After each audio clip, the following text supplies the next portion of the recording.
Akashwani Imphal, Ningthoukhongjam Suni na pau pazari ahanbada maruoiba pau. National Sports Day ga mari lainana Manipuri University ki campus ta ngase ayuk half marathon ama pangthokre. Yan hanba oina academic year lisingani kunmari kunmanga da leibaga sida apunba ozagi masing koti ama hele. Pradhan Mantri Narendra Modi Sangai Cooperation Organization ki kunmanga suba Head of State Council ki mifam da saruk yaragani amasung Jammu Kashmir gi Ramban jila da ising ichaw na maram oiduna ngasi miyoi ahum sire ani na thiba khangdana leire.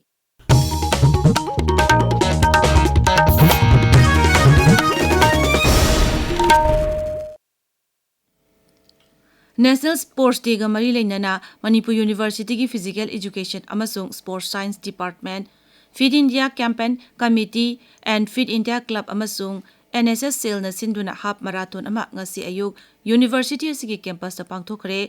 Marathon adu University asigi Vice Chancellor Professor N. Lokendro na lamthaki thauramasi Kendra Sarkar ki Youth Affairs amasung Sports Mantraloy amadi Higher Education Mantraloy ki meeting makhada pangthokpani. Numit umni samna chathagadaba thauram asigi humni shuba aroiba numitta hayeng cycle rally ama University campus tagi hauduna Kangla Gate phawba chatluraba matungda University da amuk halakani. Thauram asigi ngarang ahuba numita idan tawbagi Kemama Physical Education amasung Sports Science Department ki Dr. Kamal Indoor Stadium da pangthoki maduda miyoi yankhairom na idan tawke. Rajya Sarkar ki Food Safety Administration Health Department na sinduna National Sports Day lisingani kunmanga gi thauram ngasi ayu angan badagi hauna pangthokli langthabal gi sumthang sanapung da pangthokli ba thauram asigi maroi ba hiramdi 1 ghanta khel ke maidan me habasini tongan tongan ba masana sing pangthokpana thauram asigi mapungoi ba saktam oire. Bisnupur jila gi Nambol Kaithel da mega blood donation ke awareness program ama housing pangthokli Development and Protection United Voluntary Organization Nambol gi Kuntra Suba Foundation de thauramga mari lainana idan tawbagi kemasi pangthokpani kemasi da miyoi chamarom na idan tawnabagi pandam thamli thauramasi RIMS Imphal gi Department of Transfusion Medicine National Health Mission SBTC Setup Foundation amasung Max ka kusamna duna senbani. India Meteorological Department na hairi Manipur yauna Bharat ki tongan mafam singda akhak arau yauna ngasi nong churaba yai. Awang nopok Rajya Singh, Bihar, Rajasthan, Gujarat, Delhi, Madhya Pradesh, Maharashtra amasung Bharat ki kha thangba sarukta ngasi akanba nong churaba yai hairi. Andaman amasung Nicobar Island, Bihar, Jammu Kashmir, Ladakh, Gilgit, Baltistan, Muzaffarabad, Jharkhand, Odisha, Nokchu Bengal amasung Sikkim da su ngasi akhak arau yauna nong chugani. Amaromda India Meteorological Department Imphal Center ki pau matungina Imphal East, Imphal West yauna Rajya sigi jila khudingmakta nong chugani. Tamenglong, Senapati, Jiribam, Nonne, Chandel, Churachandpur amasung Ferjo jila singda hayeng su phibamasi mayoknaraba yai hairi. Iyan hanba oina academic year lisingani kunmari kunmanga da leibaga sida apunba ozagi masing koti ama hele. Wafamasi Siksya Mantraloy na phongkiba report amada thamkibani. Report asigi matungina Inglisingani kunithoy kulumdoi ga yengnabada oza masing asi chada 3.3 hengatle. Marak asida Bharat hauzik school lak 35 romda mahiroi koti kunmari hena mai masing tamli masigi manungda sada yankhaidi sarkar gi mahiloi singda mai masing tamli sada nifuma thoina lanai school singda amadi lemhauriba sing aduna government aided school singda mai masing tamli. Mahiroi nupi macha sing mai masing tambagi chang sada yankai mai dasming ahum hele ozagi oina nupi oza hauzik ki oina sada nipu nipan dasming ahum oire. Tripura gi Mukhya Mantri Dr. Manik Shahana Agartala da sahar gi semgat sagotpagi thabak chada humbutra loire hana lauthokre. Rajya Sarkar na Rajya sibu chakotpa awon belamdam ama ohenaba semgat sagatpagi thabak asi paikhatpani.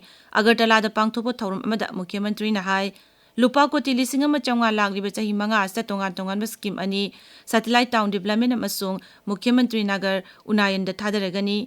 Ahanba tangka ki oina saukot thaurangi thabak singda Asian Development Bank tagi lupa koti sangwa kuntra gi sel gi tengbak lore. Tabiriba pawasi Akashwani Imphal dagini. Pradhan Mantri Narendra Modi Sangai Cooperation Organization ki kunmanga suba Heads of State Council ki mifam da saruk yagani. Sainagi Tianjin da hayengdagi hauduna numit ini pangthokadorba mifam aseda malem gi oiba lenga ki anoba niyom sing semba regional connect security lambi thong faganan ba sustainable development amasung organization asida yauriba leibak singi marakta tengbang pinaba yauna hiram kaya da khanagani. Chainagi Rashtrapati Xi Jinpingna mifam asigi sababati oigani masida malemgi luchingba kun henbana amasung malemgi lupsingi luchingba tarana saruk yarba yai hairi. Upholding the Shanghai Spirit SEO on the Move haiba hiramda pangthokadawriba summit asida haukiba chahi kun mangagi thabak thauramsingda mai pakiba sing nauni yengsingani mifam asida chahi taragi chakot thaurangi strategy ama semlaba loinana sel thum connectivity counter terrorism amasung kanla sanskriti da tengbang pinabagi matangda su khanagadawri mifam asi China na yumbi oduna pangthokpa handaki asina mangarak subani inglisingani kun manga chahi asibu China na sustainable development gi SEO year haina lauthokre. Russia gi Rashtrapati Vladimir Putin chahi sigi December Bharata laklaba yana leire Russia gi machin chatpa miyoy mena pawmising da hai khongsa da sigi damak Pradhan Mantri Narendra Modi ga China da hayeng dagi hauduna pangthok tawriba Shanghai Cooperation Organization Summit ki khongsat manungda unaduna khanagani wafambasi Nai Delhi na Russia dagi thaulai roba tungda America gi Rashtrapati Donald Trump na Bharat ki polam sing tax lobugi chang hengalakpadagi lauthorakibani.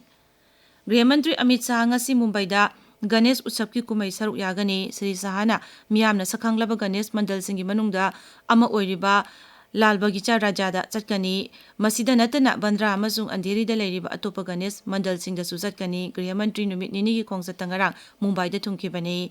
Khongsat asigi manungda Griha Mantri na Maharashtra ki Mukhya Mantri Devendra Fadnavis ka unaduna mafam adugi hauzik oiriba rajniti ki phibam Maratha singi ihau amasung lakadawriba Maharashtra gi local body mikal gi matangda khanaraba yai. Sri Sahana Upamukya Mantri Eknath Shinde amasung Ajit Pawar su unagani.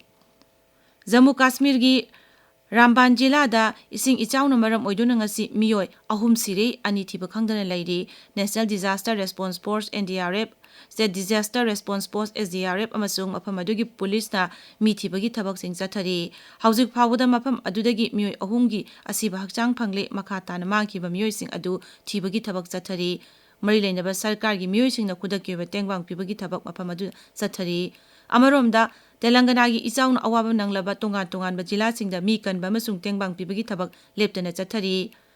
Kamaredi Nizamabad amasung Medakul gi ichaw gi awaba mayoknari National Highway Nifumari chathok chasin yanaba thaurangsing paikhatle Med Department na mafam asida ngasi ju akanba nong churaba yai hairi. Kamaredi amasung Medik Jilla da ngasi nini chanba oina school amasung atai mahiloisang sing suti oiri.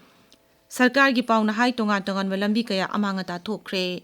Maragasida Uttarakhand da su mahusagi punsida hanjilaknaba akanba thabak paikhatli. Rajya sigi chingninghaiba sokalaba Uttarakasi Rudraprayag Vageshwar amasung Tehri da miyamda pak chauna tengbang piba amasung mi thangdokpagi thabak mafam adugi phibam lakshinaba hotnari.